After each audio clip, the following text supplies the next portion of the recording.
一間7000萬有得找2200尺嘅洋房單位，咁佢就屬於4房4套嘅，咁佢就位於京士柏山啦。咁我事不宜遲，即刻了解一下。呢一度就係京士柏山嘅入口啦。入到嚟門口就見到一個透光度十足嘅窗口位啦。其實除咗鞋櫃，另外都可以做啲長凳啊，咁坐喺度可以換下鞋嘅。咁樓梯沿路直上就去到客廳位置啦。其實除咗見到一個好寬闊嘅客廳之外呢，都可以見到佢一啲裝修啊，亦都非常之新淨。咁然後我哋影住再轉右嘅呢個位置啦，咁係一個後花園嚟。咁如果可以培育下一啲種花嘅興趣，咁就十分之適合啦。咁然後近廚房嘅呢一個位置咧，其實我會建議做翻一個飯廳嘅。咁然後我哋望出去風景啦，其實都好翠綠懷抱嘅。咁然後我哋再入到去廚房，咁廚房啊，佢一啲明火設施啊，甚至焗爐、雪櫃呢啲等等嘅嘢咧，都應有盡有噶啦。而且呢個收納空間亦都好充足喎。咁廚房再入面啦，就係一間工人房。咁工人房嘅空間都尚算闊落啦。咁然後客廳直上一層，就係2間套房嘅位置啦。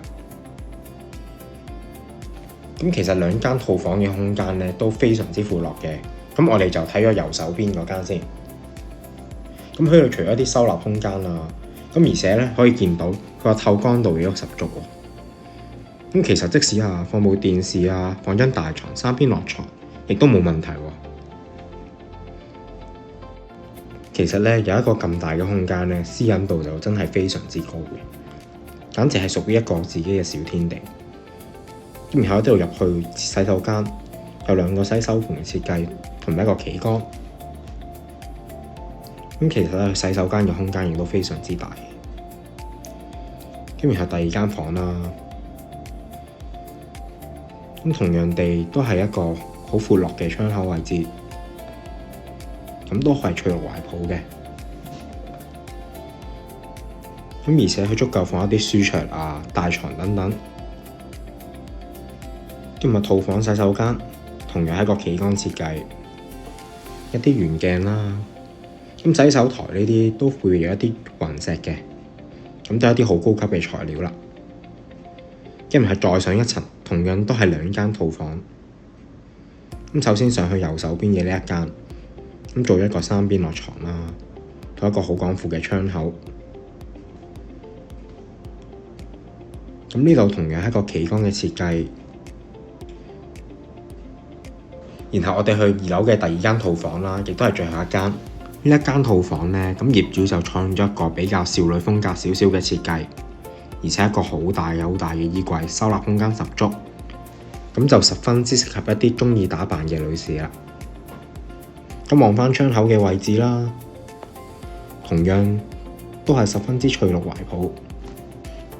其實睇咗呢幾間房啦，咁同樣都感受到佢個空間感咧非常之充足，無論係套房啊或者套廁等等，而且咧佢呢一啲用料啊，亦都非常之唔孤寒嘅。咁我哋再直上就係天台位置啦。咁天台啦就望到一個好靚嘅環境啦，而且咧又唔會感受到好大嘅壓迫感喎，因為周圍都係啲樹啊等等。咁望到啲樓景，咁如果係一啲識得享受嘅朋友咧，咁一定好鍾意上嚟曬下太陽，或者上嚟食下嘢啊，咁望下個風景，生活就好寫意啦。一間咁正嘅超級筍盤，其實真係可遇不可求嘅。咁其實我認為大家應該就真係要把握機會嘅。好啦，我哋今日睇住咁多先啦。如果有任何疑問，歡迎 WhatsApp 我69077297，或者致電92700013。我哋下次見，拜拜。